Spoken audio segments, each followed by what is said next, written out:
لیکن مجھے یہ بتائیں اپنے دل پہ ہاتھ رکھ کے کہ یہ سارا ملک ریاض صاحب کا جو پچھلے 25-30 سال سے جو کردار ہے پاکستان کی سیاست میں وہ لیجیٹمیٹ ہے؟ پہلے جب شریف خاندان ان کے ساتھ بزنس ٹرانزیکشنز کر رہا تھا تب ان کی لیگالٹی یا کرپشن یہ ساری چیزیں نظر نہیں آ رہی تھی؟ جب شریف خاندان ان سے یہ بزنس ٹرانزیکشن کر رہا تھا تب ان کی لیگالٹی یا کرپشن یہ ساری چیزیں نظر نہیں آ رہی تھی جب شریف خاندان ان سے یہ بزنس ٹرانزیکشن کر رہا تھا؟ بسم اللہ الرحمن الرحیم۔ نئی حکومت جو عمران خان کے کیس میں ملک ریاض کو پکڑنے میں پھرتیاں دکھا رہی ہے۔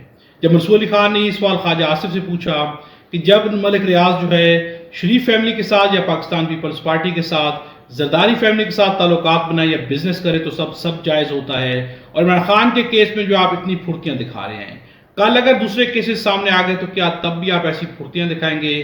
خواجہ آصف نے کیا جواب دیا، ہم آپ کو ان کا جواب سناتے ہیں اور پھر سے بات کرتے ہیں۔ ہمارے چینل کو سبسکرائب کر لیں اور بیل آئیکن کو بھی پریس کرتے ہیں۔ سننے میں آیا اس سے پہلے کہ ان کو منانے کی بھی کوششیں ہو رہی تھی کہ من جاؤ، وعدہ معاف گواہ بن جاؤ۔ انہوں نے ٹویٹ بھی کیا کہ میں کسی طور پہ پریشر میں نہیں آؤں گا۔ کیا بنا ہے؟ معاملات سیٹل نہیں ہو سکے حکومت کے ساتھ جس کی وجہ سے اب دیکھیں میری کام شروع ہو گیا؟ میری بات سنیں، میں ذاتیات پہ نہیں جانا چاہتا، لیکن کیونکہ آپ نے سوال پوچھا ہے تو پھر میں جواب دے رہا ہوں۔ لیکن مجھے یہ بتائیں اپنے دل پہ ہاتھ رکھ کے کہ یہ سارا ملک ریاض صاحب کا جو پچھلے 25-30 سال سے جو کردار ہے پاکستان کی سیاست میں وہ لیجیٹمیٹ ہے؟ مجھے یہ بتائیے، آپ کے خیال میں پچھلے 20-25 سال میں ملک ریاض صاحب ایک کرپٹ انسان ہے؟ انہوں نے کرپشن کی ہے آپ کی نظر میں؟ دیکھیں اب تو مسئلہ جو ہے اس سے بہت آگے نکل گیا ہے۔ پہلے جب شریف خاندان ان کے ساتھ بزنس ٹرانزیکشنز کر رہا تھا تب ان کی لیگالٹی یا کرپشن یہ ساری چیزیں نظر نہیں آ رہی تھی جب شریف خاندان ان سے یہ بزنس ٹرانزیکشن کر رہا تھا؟ دیکھیں یہ آپ بالکل آپ کا حق ہے یہ بات کریں۔ میں صرف اتنا آپ کو بتاؤں گا کہ جو NCA نے جو انکوائری کی تھی، اس NCA کی انکوائری میں جس ٹرانزیکشن کی طرف آپ اشارہ کر رہے ہیں انہوں نے وہ لیجیٹمیٹ قرار دی تھی۔ وہ سوال یہ تھا کہ سر وہ ابھی آپ تھوڑی دیر پہلے چونکہ کہہ رہے تھے کہ آپ ان کا ماضی دیکھا ہوا ہے پاکستان کی سیاست میں، کاروباری حلقوں میں انہوں نے کیا کردار ادا کیا ہے۔ عام طور پہ جو پولیٹیشنز ہوتے ہیں، آپ خود ماشاءاللہ بڑے سینئر پولیٹیشین ہیں، تو you want to stay away from such people, such characters, کہ یار ہم ان سے دور ہی رہیں، ان سے کسی قسم کا کوئی ٹرانزیکشن نہ کریں۔ اب دیکھیے فار ایگزامپل اب جو ان کا بحریہ ٹاؤن کراچی ہے، اس کے حوالے سے بھی پاکستان پیپلز پارٹی کے ساتھ بار بار ان کا نام جو ہے وہ جوڑا جاتا ہے۔ خبریں یہ بھی آئیں کہ جناب زرداری صاحب کے ساتھ بھی ان کا رابطہ، بلکہ ایک آڈیو بھی آئی ہوئی موجود ہے، سوشل میڈیا کے اوپر بھی موجود ہے، جس میں ملک ریاض صاحب اور مبینہ طور پہ آصف علی زرداری صاحب آپس میں بات کر رہے ہیں۔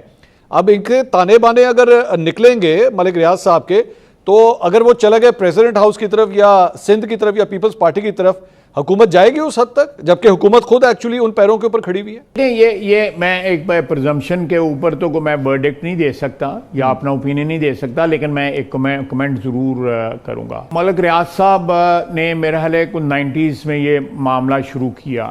جب ہماری حکومت آئی 97 میں تو مجھے سب سے پہلے جو ہے نا اپروچ کیا اس وقت کے نیول چیف نے کہ آپ یہ بحریہ ٹاؤن پہ کرٹیسائز نہ کریں۔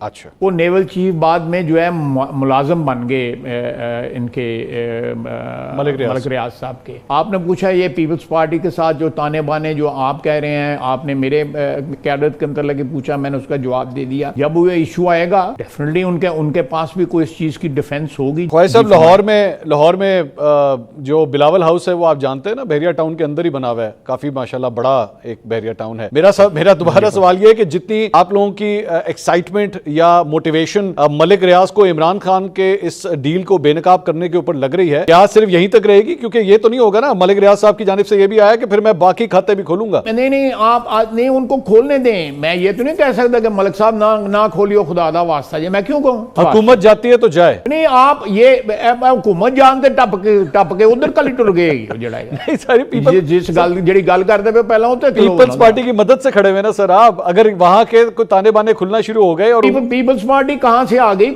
کوئی اب یہ تو ایک آپ میڈیا کی باتیں کر رہے ہیں نا، جب یہ when it will come to that level تو اس کی ڈیفنس بھی ہو جائے گی، بالکل انشاءاللہ تعالیٰ ہوگی، اچھا اس کی ڈیفنس بھی ہو جائے گی۔ نئی اس وقت ملک ریاض جو ہے زیر اعتاب ہیں۔ عمران خان کے کیس میں انہیں وعدہ معاف گواہ بنانے کی کوشش کی جا رہی ہے، جبکہ ملک ریاض جو ہے وعدہ گواہ معاف بننے کو تیار نہیں ہے، جس کے لیے جو ہے حکومت پھرتیاں دکھا رہی ہے۔ بحریہ ٹاؤن کے اوپر جو ہے چھاپے مارے جا رہے ہیں، پولیس کی گاڑیاں پہنچ رہی ہے، پوری طرح سے پریشرائز کیا جا رہا ہے کہ کسی طرح ملک ریاض جو ہے عمران خان کے کیس میں وعدہ معاف گواہ بن جائے۔ اور ایک طرف جو ہے خواجہ آصف کا یہ ماننا ہے کہ ملک ریاض کا جو ماضی ہے ان کا جو بھی ماضی رہا ہے، ان کا جو بھی کردار رہا ہے وہ کرپٹ رہا ہے. سیاست میں جس طرح سے انہوں نے انوالومنٹ جاری رکھی ہے وہ اپنے مقاصد کے لیے تھی. اوورآل جو ہے خواجہ آصف جو ہے ملک ریاض کو یہاں پہ کرپٹ کہتے ہوئے نظر آتے ہیں. منصور علی خان نے جب ان سے سوال کیا کہ ایک کرپٹ انسان کے ساتھ پھر شریف فیملی اپنے بزنس کیوں جاری رکھے ہوئے تھی، جب ان کو معلوم تھا کہ ملک ریاض جو ہے کرپٹ ہیں تو سیاستدان جو ہے اپنے دامن کے اوپر جو ہے داغ نہیں لگانا چاہتے. شریف فیملی جو ہے ملک ریاض کے ساتھ بزنس کیوں کر رہی تھی؟ نہ صرف شریف فیملی بلکہ زرداری فیملی کی بھی ملک ریاض کے ساتھ جو ہے بہت ہی گہرے تعلقات ہیں. ملک ریاض کے بحریہ ٹاؤن کے اندر ہی بلاول ہاؤس بھی بنا ہوا ہے. یہ سارے معاملات اگر سامنے آ گئے تو تب بھی کیا آپ ایسی پھرتیاں دکھائیں گے جو اس وقت دکھائی جا رہی ہیں؟ تو خواجہ آصف کا جواب جو ہے واضح طور پہ یہ کہتا ہوا نظر آیا ہے کہ نہ تو شریف فیملی کے کیس میں سب کچھ جو ہے ناجائز تھا بلکہ جائز قرار دے دیا گیا تھا، اور زرداری کے کیس میں بھی اگر کوئی بات سامنے آتی ہے تو اس کا ڈیفنس جو ہے موجود ہوگا.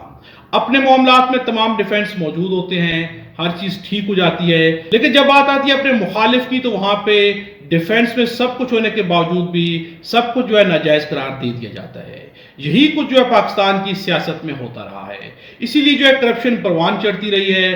اپنے مخالف کو زچ کرنے کے لیے آپ انہی تمام چیزوں کو غلط کہنا شروع کر دیتے ہیں جن کو آپ اپنے لیے بالکل ہی ٹھیک سمجھ رہے ہوتے ہیں. پاکستان سے نواز کی سیاست جو ہے ہمیشہ ایسی رہی ہے کہ مخالفین کو زچ کرنے کے لیے ایسے ایسے کیسز بنوائے گئے ہیں کہ وہی کیسز جب ان کے اپنے اوپر ان کے اپنے کردار کی وجہ سے بنے تو انہوں نے کہا ہمارے ساتھ زیادتی کی گئی ہے. لیکن اپنے دور اقتدار کے دوران انہوں نے ہمیشہ اپنے مخالفین کے ساتھ بدترین زیادتی کی، لیکن کبھی بھی اس کو نہیں مانا گیا. نواز شریف نے جب بھی سپیچ دی ہے تو انہیں صرف ماضی میں ان کے ساتھ جو زیادتیاں کی گئی ہیں وہی نظر آتی ہیں، لیکن ان کی وجہ سے ان کے مخالفین کے ساتھ جتنی بھی زیادتیاں کی گئی ہیں نواز شریف کو آج بھی وہ زیادتیاں نظر نہیں آتی. کیا اس طرح سے انصاف کریں یہ لوگ؟ کیا اس طرح سے یہ پولیٹیشین جو ہے سوچیں گے تو پاکستان کے مسائل حل ہوں گے؟ کیا اسی طرح سے سیاسی وکٹمائزیشن جاری رہے گی اور کب تک جاری رہے گی؟ جب تک جو انصاف کا نظام نہیں ہوگا، جب تک انصاف نہیں ہوگا، جب تک جو آئین و قانون کے مطابق فیصلے نہیں کیے جائیں گے، پاکستان کی نہ تو سیاست آگے بڑھ سکتی ہے اور نہ ہی پاکستان جو ہے معاشی طور پہ آگے بڑھ سکتا ہے. اپنی رائے کا اظہار جو ہے کمنٹس میں ضرور کیجیے گا. خدا ہم سب کو اور ہمارے وطن پاکستان کو اپنی حفظ و امان میں رکھے.